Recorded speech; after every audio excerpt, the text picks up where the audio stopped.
E aí, beleza? Bom, então bora começar.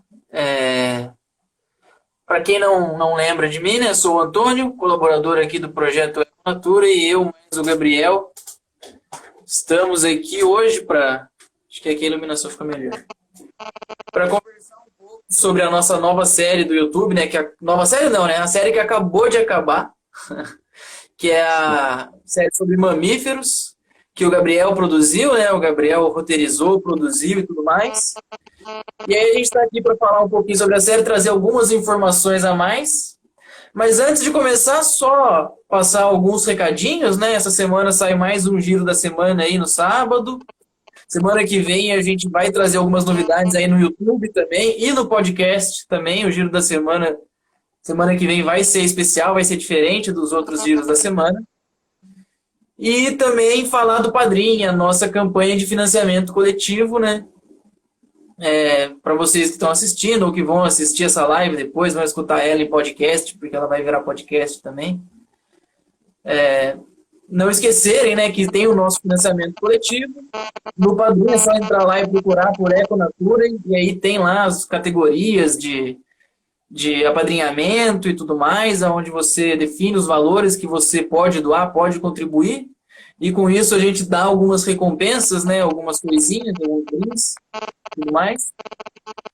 Então, só reforçar aqui para que entrem lá, tá no link da nossa bio e também é só procurar, igual eu falei, então não é muito difícil não. Gabriel, quer se apresentar aí, começar a nossa conversa? Bora então. Pessoal, boa noite. Para quem não se lembra, eu sou o Gabriel, sou um dos colaboradores também do Econature.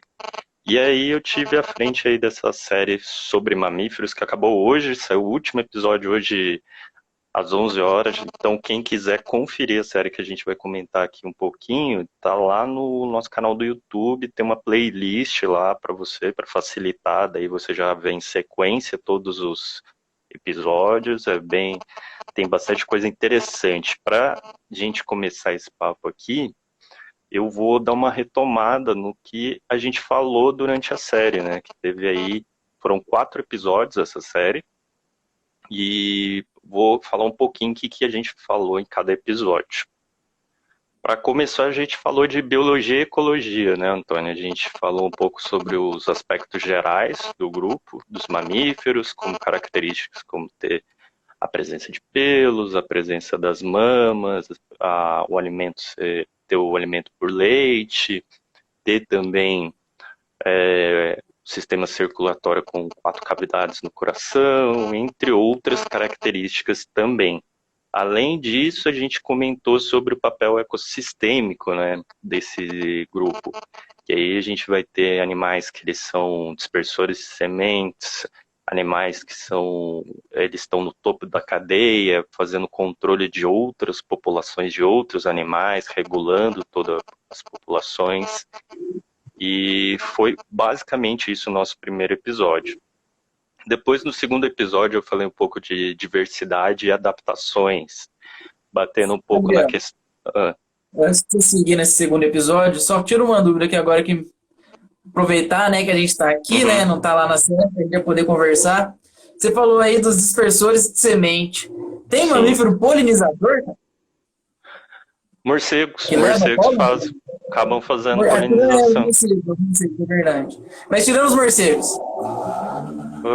Tem alguns pequenos mamíferos de roedores que fazem, mas não é assim, vamos Não são dizer, considerados polinizadores. não é um fato tão significante quanto os morcegos. Acaba sendo uma questão indireta, né? Mas também acabam fazendo do mesmo jeito.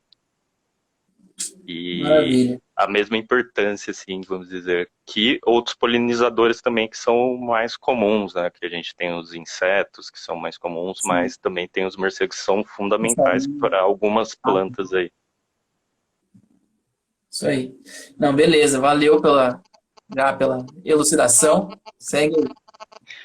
E aí, então, no segundo episódio foi de diversidade e adaptações, né? Que eu falei bastante sobre pequenos mamíferos, né? Que são os animais aí a parte desse grupo com maior diversidade, onde eles representam o maior número de espécies no grupo, né? Que tem tanto de aí quando a gente fala de pequenos mamíferos, né? Só retomando aqui para quem não viu lá na série, pequenos mamíferos incluem animais com até 1 quilo de peso corporal. Então a gente vai estar falando aí, por exemplo, de roedores, ratinhos pequenos, morcegos, bastante de morcegos. Vai ter aí também marsupiais, como gambá. Tem alguns gambás que passam desse peso, mas geralmente acabam sendo menos ainda. Então tem uma grande diversidade nesse grupo. Além disso, a gente comentou a questão da distribuição também deles do planeta, como que ocorre, onde que eles são encontrados, né? Geralmente a gente tem aí que eles estão em todos os continentes, mas nenhuma espécie está em todos os continentes, é diferente. Então, o mamífero está em todo lugar, com exceção da, se não me falha a memória, Antártida, mas então eles, excetuando esse local, eles estão em todos os continentes. E também um último aspecto desse episódio foi também as adaptações, né, em função do ambiente que eles estão, do local que eles ocupam, as funções que eles ocupam dentro do ecossistema também, como a gente falou lá, por exemplo, a adaptação das asas nos morcegos, as adaptações das nadadeiras, nos cetáceos, nos peixe-boi, no boto e por aí vai. E outras questões de adaptações mais pequenininhas, vamos dizer assim, menos observáveis, como, por exemplo, eu citei a membrana interdigital em roedores para conseguir nadar também. Então esse foi um apanhado geral do segundo episódio. Quer perguntar alguma coisa, Antônio? Aproveitar. Não, vou deixar pro final lá, cara. Essa parte aí eu tenho algumas considerações que eu acho bacana, que eu acho que o pessoal vai gostar de escutar depois. Mas acho que é melhor deixar lá pro final, que a gente já deixou lá marcado para conversar sobre isso mesmo no final. Então, Joia. segue aí, vou passar pro terceiro episódio. E aí, então, no terceiro episódio, a gente falou sobre ameaças para esse grupo. E nas ameaças, a gente tem aí a questão tanto da fragmentação quanto a caça e captura, que foi o que eu mais bati assim, a tecla aí nesse episódio. A gente tem outras também, mas nesse episódio foi focado nisso. Quando a gente fala aí de fragmentação, a gente está considerando destruição de hábitats, né, de matas e por aí vai, que são refúgios florestais para essas espécies de mamíferos.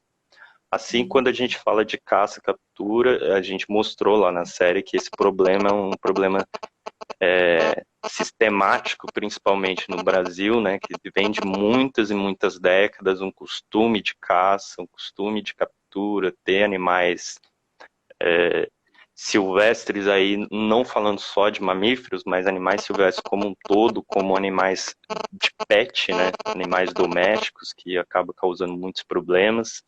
E tanto que agora, essas últimas semanas, foi lançada uma campanha relacionada a primatas, falando que primatas não são pets, justamente para bater nessa questão e mostrar a relevância desse tema e o perigo que ele expõe para os animais também. E o último episódio, a gente falou de curiosidades, que foi o de hoje, né? A gente pegou algumas coisas bem diferentes aí para mostrar para vocês que não são tão faladas. Uma delas foi, por exemplo, o roedor que eu citei, o Calomes, que tem a característica de ter um tufo atrás da orelha, para identificar, que é muito comum a gente usar. Falei do clássico do ornitorrinco, né, que é o mais famoso de todos aí, com a sua capacidade de botar ovos, né? Falamos um pouquinho da mega... Sim, ele é a exceção das exceções, né? É uma doideira. A gente falou também da megafauna, né? Megafauna que aí é muito importante tanto na história que já se passou, quanto na história atual. E por final, e teve também uma partezinha que a gente falou sobre marsupiais aí, que é um grupo que chama muita atenção principalmente quando a gente lembra do canguru, né? Canguru com a sua bolsa, né? A gente pensa que, nossa, que só o canguru tem bolsa, mas não. O gambá, por exemplo, que é o animal mais comum aqui, que provavelmente quase todo mundo já viu um gambá, que é tão corriqueiro esse bicho no ambiente urbano que você acaba vendo. E tem uma bolsa também, como o canguru, e são só adaptações diferentes, tamanhos diferentes, formatos diferentes, mas o princípio dentro desse grupo é o mesmo. Então, basicamente, esse foi o apanhado geral da nossa série, né? Como eu falei aqui, isso aí, lá, se você quiser ver com mais detalhes essas informações e entre outras que estão na série também, é só acessar lá o YouTube que tem lá uma playlist já com todos os vídeos. Bem bacana, né, cara? A série ficou bem massa, Gabriel. Parabéns mesmo por todo o conteúdo que você trouxe, cara. Eu achei que ficou bem legal. Todos os episódios. E agora, então, já aproveitar, já quero começar a puxar alguns papos. Você falou lá no episódio 2, cara, da distribuição que eles Sim, têm em todos os continentes, mas nenhuma espécie está em todos os continentes. Mas uhum. o ser humano está em todos os continentes, cara. O ser humano é um mamífero, não Sim, é? sim. A A gente, vaca está em praticamente, a vaca tá em todos os continentes também, não tá? sim, a gente tem que considerar quando fala dessa distribuição, né, ter esse cuidado de considerar principalmente a distribuição de animais de vida livre silvestre, né, que entra nessa Claro. regra. A distribuição É, natural dos animais, né? sim, quando a gente fala de humanos e animais domésticos, né, a gente tem muito o problema de estar espalhando animais por aí. E aí tem esse exemplo clássico de vaca, é, porco e por aí vai, que você vai encontrar em todos os locais. E naturalmente, como eu disse lá na série, não tem essa distribuição em todos os locais. Porém, a gente tem que lembrar que algumas espécies elas desempenham o papel de espécies invasoras, que a gente chama. Invasoras e exóticas, algumas. O que isso quer dizer? São espécies que estão fora do ambiente natural delas, né? Eu vou dar um exemplo aqui clássico, que é o camundongo, que já mostra muito bem como também o humano tem um papel nisso muito importante. Quando a gente pega a história do camundongo, né, aquele ratinho que tem na casa de todo mundo aí, ele não é uma espécie nativa do Brasil, mas ela está no Brasil. E como que ela veio parar no Brasil, assim como está em todo lugar do mundo, praticamente aí? Ela veio parar através de navio negreiro. Então, a gente, quando observa essas histórias, a gente vai vendo que os animais domésticos e outros animais acabam se distribuindo pelo planeta como um todo, muito pela influência de humanos. É o clássico, o caso também que eu citei do javali, né, que tem lá também, que foi introduzido aqui no Brasil e em outras regiões também por humanos. Então sempre tem que tomar esse cuidado quando a gente pensar em uma distribuição natural. E aí a gente fala justamente da questão de não ter naturalmente uma espécie em todos os locais e a distribuição já influenciada por nós humanos. E humanos fora dessa regrinha, obviamente, sendo mamíferos também, mas fora da regrinha. Humanos fora da regrinha, porque humanos a distribuição é natural no mundo inteiro, querendo ou não. Sim, É assim, a gente não surgiu no mundo inteiro, mas a gente se distribuiu pelo mundo naturalmente. sim. Então é mais ou menos isso. Isso, inclusive, né, que você acabou de apontar, né, o humano fora dessa regrinha, né, algo que Uhum, a gente conversa bastante aqui, né, no Econatura e no projeto, várias vezes, essa questão que a gente faz essas regrinhas, mas que no fundo, a gente tem que começar a pensar as coisas colocando o humano na equação, né, a gente tem que tentar fazer esse transporte para entender melhor essas questões. Por exemplo, isso que você acabou de falar. Se não colocar o humano na equação, não ia saber que a vaquinha não tem distribuição natural, assim, que chegou por causa do humano, né? O porco, os camundongos e tudo mais. Porque muitas vezes a gente pode chegar a achar que rato tem em todo canto do mundo. sim. Rato sempre teve lá, não, né? Então essa questão. é complexo. Às vezes tem que deixar o humano de fora, né, para entender, para estudar, mas ao mesmo tempo o humano tem que fazer parte também, né? Sim, eu acho que aí entra até uma questão um pouco polêmica, vamos dizer assim, que a gente tem que considerar. Eu acho muito errado fazer isso, mas considerar que a nossa capacidade cognitiva é maior que a dos outros animais e assim a gente conseguiu se adaptar melhor ao meio e por aí vai. Porque é muito questionável falar se adaptar melhor ao meio também. Então, muito entra nisso na questão de distribuição também. A gente tem que considerar que a nossa distribuição, né, como espécie, vem muito de um processo evolutivo que correu para um lado totalmente diferente de outras espécies, né? Então, mas isso não tira o desmérito de nós sermos animais e não estar inseridos nesse meio, né? Como você disse, muitas vezes a gente considera esse fato um pouquinho, né? Pouquinho, a gente também está inserido nesse meio. E agora outra coisa, já que a gente já está falando disso, né, de inserir. Peraí, acho que o Uhum. Gabriel caiu ou eu caí, não? Não, acho que tá dando um pouquinho de lag só, mas estou te ouvindo, então. Beleza. Outra Tá, coisa, já então tá. aproveitando essa leva do assunto, né, onde a gente tira o humano da equação, não coloca o humano na equação, tem uma coisa que a gente faz, né? A gente Uhum. particularmente faz, e a gente podia falar um pouco, tem outras espécies de mamíferos que fazem também, que é tomar leite depois de desmamar. A gente Sim. desmama e continua tomando leite de vaca, até os leites vegetais, até inclusive se puder falar um pouco, não sei se você tem noção, leite vegetal pode ser chamado de leite? O que que define ser leite e não ser leite? E Sim. falar um pouco essa questão. Tem outra espécie que toma leite depois que desmama também? Então, vamos começar do início, né? O que é o leite, né? O leite vai ser uma fonte de alimento aí pro mamífero, que além do alimento em si, né? A gente vai ter aí outras substâncias como fugiu a palavra agora. É, a, fugiu a, De alimento, líquido,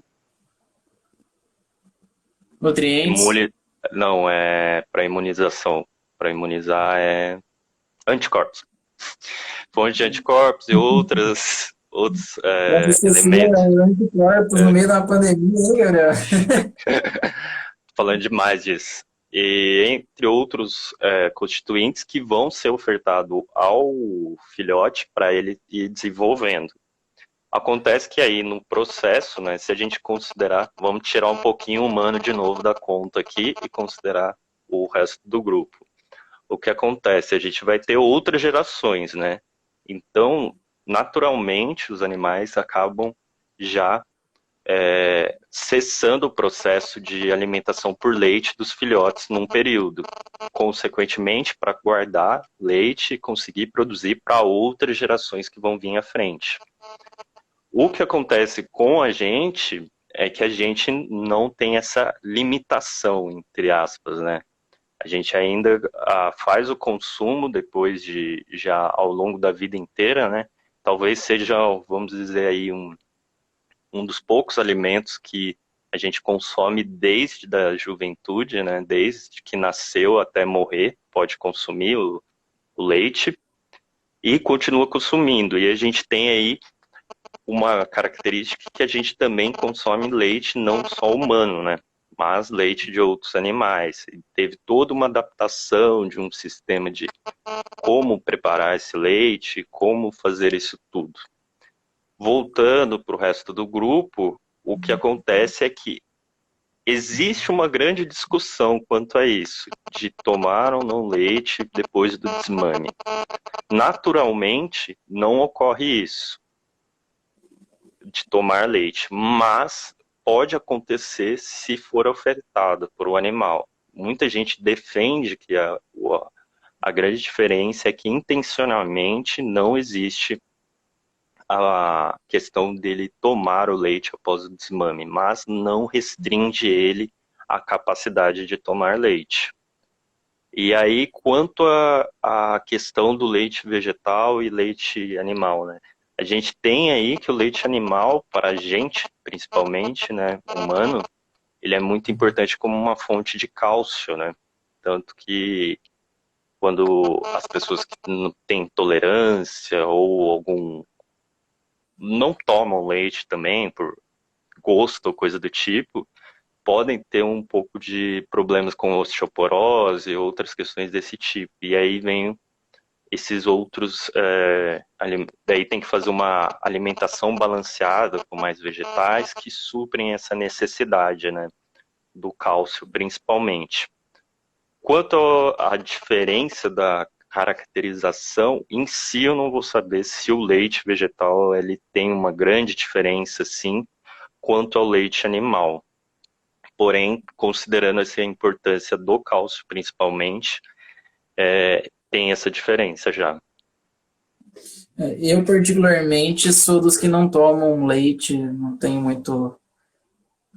Por questões éticas, questões ambientais e também porque eu acho que não precisa muito, não. Acho que a gente consegue cálcio por outras fontes. Sim. Mas isso sou eu, né? Não é que eu não tome leite, não coma derivados de leite, como queijo, por exemplo. Eu consumo também, mas o leite em si eu não tenho muito essa onda não de ficar tomando leite, não. E se a gente Algo for legal. pensar, também, essa questão da fonte de cálcio, ela não é só pra gente, né? Para o resto do grupo todo. Então, se o resto do grupo todo consegue ficar sem leite após o desmame, isso não quer dizer que a gente não consiga também, né? É mais uma questão, virou meio que questão Cultural, de né? gosto mesmo, né? Gosto do pessoal de tomar e se alimentar de derivados. Então, como estava lendo também, é que, por exemplo, girafas fazem uma alimentação muito mais rica em certos tipos de vegetais justamente para suprir essa questão do cálcio. Então, seria só uma questão da gente adaptar. Exatamente. Inclusive, hoje em dia é muito comum intolerância, né? Então, se a pessoa que tem intolerância consegue, a gente consegue também. Sim. Falando só dessa questão da intolerância também, tem uma curiosidade que a intolerância, no caso dos humanos, ela também teve uma relação com o processo de desenvolvimento evolutivo nosso também. Então você tem certas regiões do planeta que existe a maior tendência à intolerância do que outras, por essa questão cultural também de se tomar leite, por exemplo. Em a China existe uma maior intolerância e tinha também problemas que acabavam resvalando sobre outros assuntos, como por exemplo desenvolvimento em tamanho das pessoas. Então teve políticas públicas para Tomavam muito voltadas a leite isso. lá. Fala de novo que não deu Eles uma cortada. tomavam muito leite lá na China e aí Pouco. começou a ter muito caso de intolerância. É isso? Não, é o contrário. Pouco.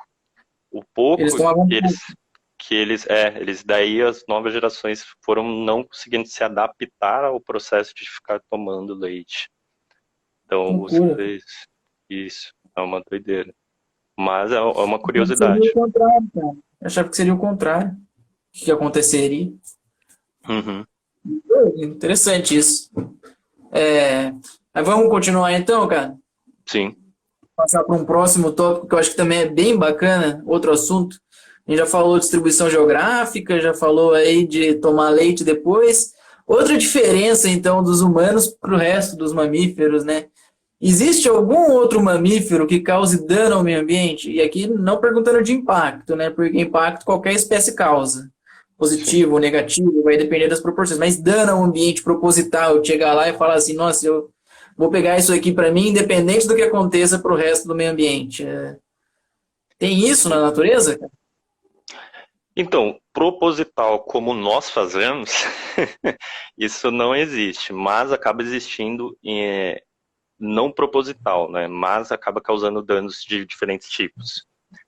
Voltando lá para a história da distribuição, quando a gente pensa novamente ali no humano como um fator de, às vezes, dispersar certas espécies como o camundongo, a gente vai ter de novo aí as espécies invasoras e exóticas que vão causar danos.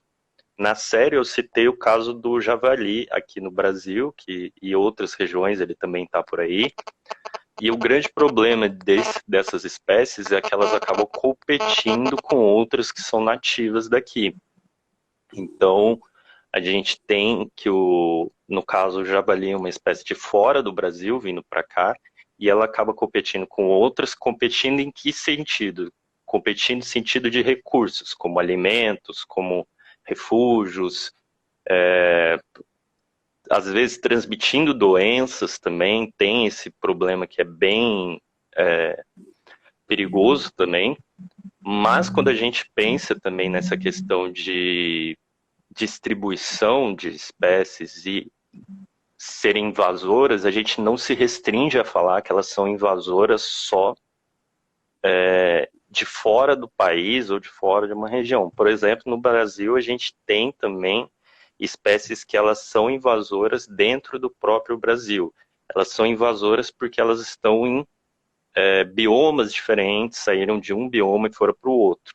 Eu anotei aqui um exemplo, que é o caso do mocó, que ele é da Caatinga, mas ele foi introduzido em Fernando de Noronha, no arquipélago. Então, acaba causando dano também lá. Mocó é um roedorzinho, pequenininho. Fica nas pedrinhas. Isso, e ele foi introduzido lá.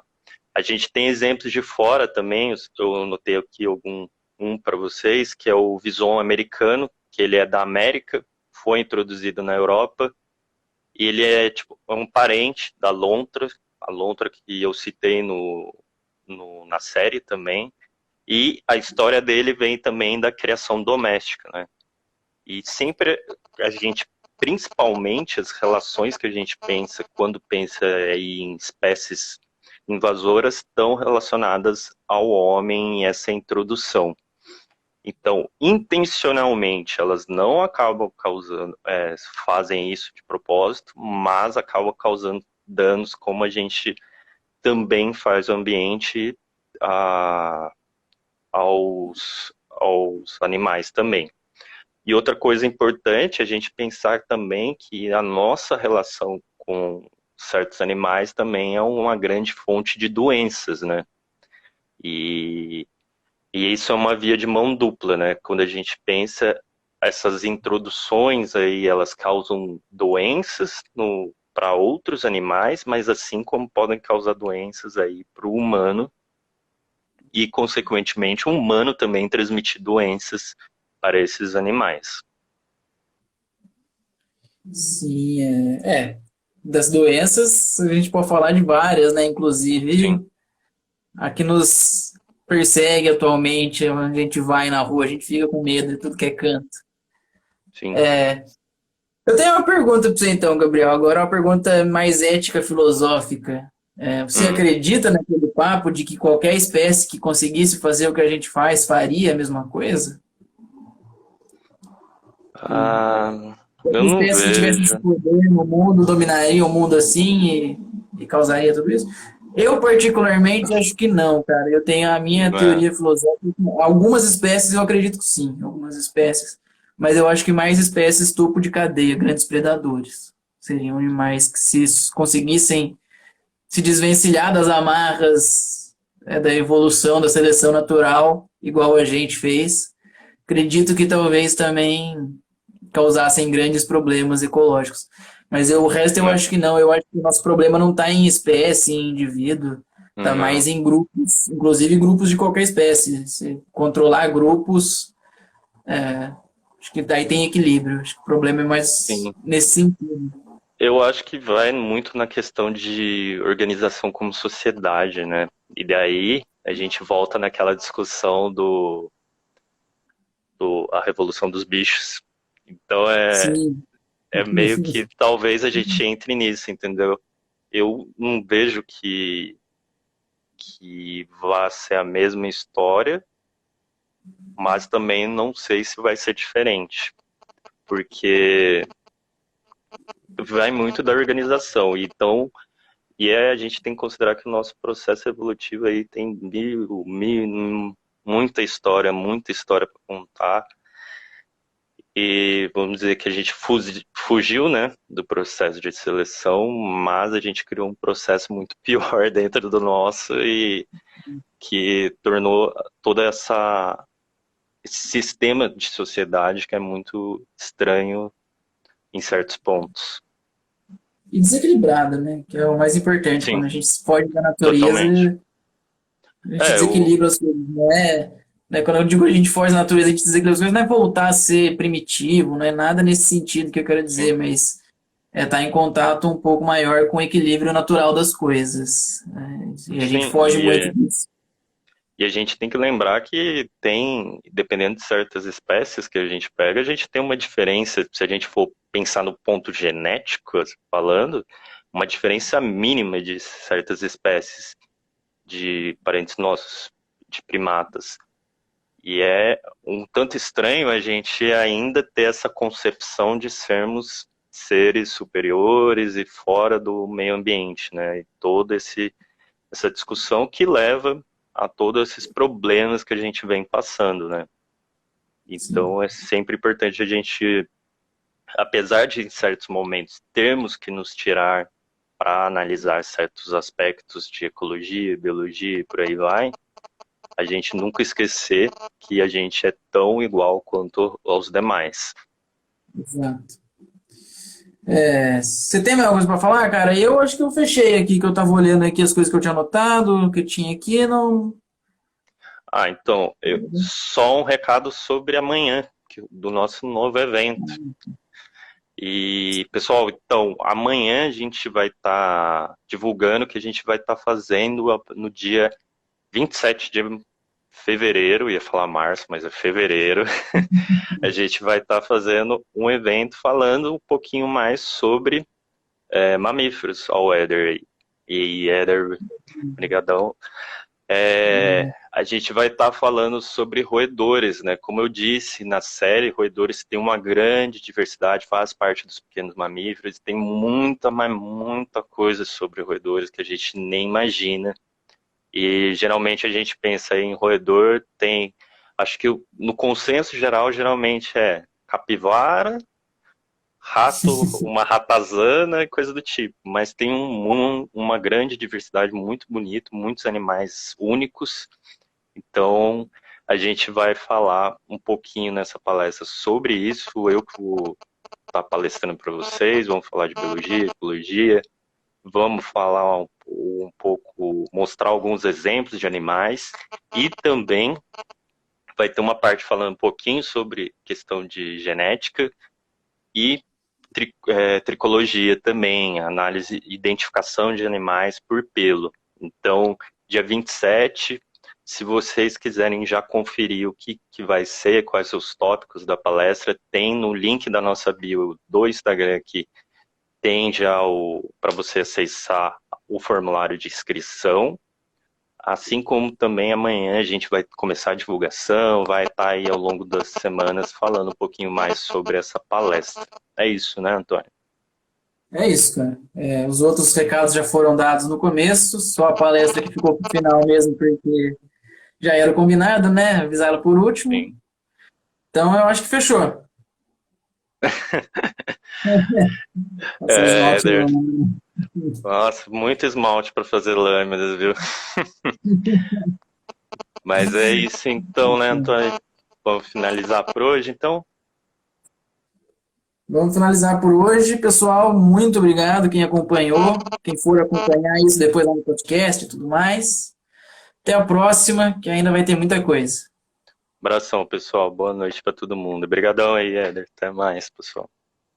Falou.